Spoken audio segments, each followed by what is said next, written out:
What if I told you that everything you believe about breakups, what you should do, what you shouldn't say, how to move on, might be wrong? What if in the very thing you fear the most, being forgotten, being hurt, being left behind, lies the secret to being remembered, being loved, even being missed? Stay with me, because in the next few minutes, I'm going to reveal psychological truths and strategies that people don't talk about. Not because they don't work, but because they make us uncomfortable. You'll learn what to do after the breakup, what not to do, and how the art of becoming someone your ex regrets losing starts inside you. By the end, you'll have concrete steps, not just feel-good cliches, you can use, whether you want to get back together or finally move on with dignity. If you've ever wished you could rewind time or wondered, did I mess up? This is for you. The raw truth. Breakups don't just hurt because someone left. They hurt because part of you believed the relationship was becoming your identity. Losing someone often feels like losing who you thought you'd become together. Common fears. Fear of being alone forever. Fear that this is it, that you'll never love again. Guilt. Things you did or didn't do. Shame. What others will think. What you think about yourself. What people really want. To feel in control again. To heal without being broken. To have closure, or at least peace. Sometimes, to be missed, to matter. And yes, many want to get the ex back. But how? Not by begging, not by change that's obvious or desperate, but transformation that's meaningful, grounded, subtle. Mistake 1. Overcommunication and chasing. You text, you call, you send gifts, you show up everywhere. Why this backfires?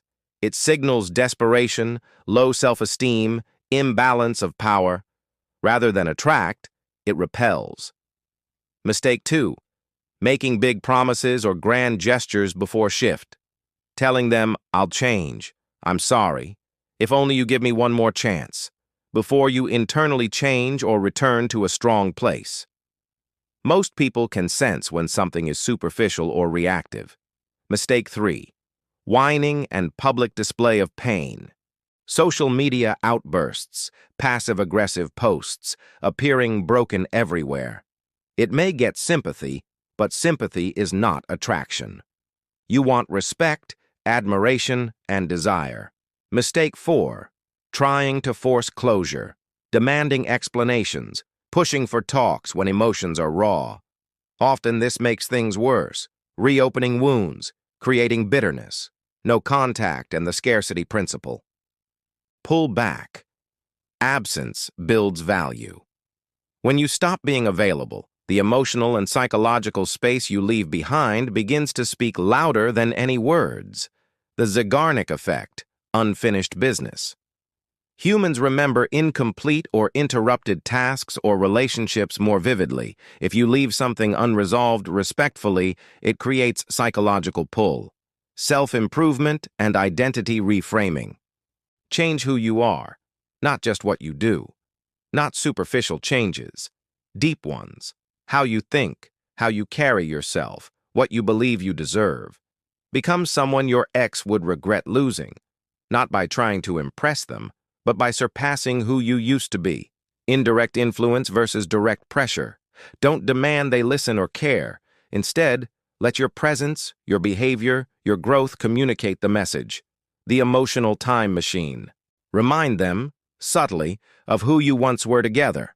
Moments of laughter, connection, trust. But do this with maturity, not manipulation. Trigger fond memories without guilt or blame. Week 1 and 2, groundwork and healing. Step 1, full or partial, no contact. Stop reaching out, stop checking up. Step 2, self-reflection. What patterns did you fall into? What behaviors or beliefs contributed? Journaling helps. Step 3, self-care. Physical, sleep, exercise, grooming. Mental, therapy, reading, new hobbies. Emotional, allow yourself to grieve, but without letting grief define you. Week 3 and 4, rebuilding and reclaiming value. Step 4, reestablish your value quietly. reconnect with friends, try new things, learn new skills, improve your appearance or style. Step 5. Build confidence and attractiveness. Not just looks, but presence, kindness, laughter, purpose. Show stability, ambition, kindness. Step 6. Curiosity and mystery. Small changes that make people notice. A new haircut, new routine, maybe travel or new projects. But don't announce them with the intent of making them see. Do it for you. Week 5 and 6. Reinitiating contact strategically. Step 7. Soft reintroduction. A friendly message, no pressure. Something like, "Hey, saw this and thought of you," or "I hope you're doing well." Short, kind. Step 8. Observe signals. How does your ex respond? Do they engage easily, or are they cold, cautious? Let their behavior guide you. Step 9. If there's warmth, escalate naturally. A coffee, a meetup, but with boundaries. Avoid nostalgia-only conversations. Talk about what's new in your life in a way that shows growth. Week 7 and beyond. Reconnecting or letting go. Step 10. Communicate your transformation. Demonstrate, don't just say. Step 11. Address unresolved issues if needed, but only if both are open. Step 12. Accept the outcome with grace. Sometimes, despite all efforts, people don't return. That doesn't negate your progress. Letting go can be powerful. Shift from "I want them back" to "I want myself back." You lost something through the breakup. Self-love, boundaries, confidence. Reclaiming that is essential whether or not they come back. Understand that attraction often comes from security, mystery, consistency. Fear, neediness, chasing, destroy it. Recognize patterns. Maybe you fall in love too fast. Maybe you assume blame too quickly. Maybe you surrender your boundaries. Identify those and start setting new, healthier ones. Embrace uncertainty. It's uncomfortable, but it's in the gray area that real growth happens. Outcome. A. They come back with a more mature, grounded version of you because you changed, healed, and showed value without desperation. Outcome B. They don't come back, but you are transformed, more confident, less anxious, better prepared for healthier relationships. Outcome C. You decide. Maybe you can't be with them, either because they do not meet new standards or you realize you deserve someone who matches your growth. All outcomes are valid. It's not winning them back that matters most. It's winning yourself back. If you're feeling lost, know this. The journey you're about to walk can hurt. It should test you. But it's also the path toward a better you, someone who doesn't just survive breakups, but grows because of them. If there's someone reading this who's already tried everything, waking up in the night with regret, wondering if they messed up, I promise you have value, you have purpose, and your story isn't over. I want to hear from you. In the comments, share what feels hardest right now. Is it letting go? Is it pride?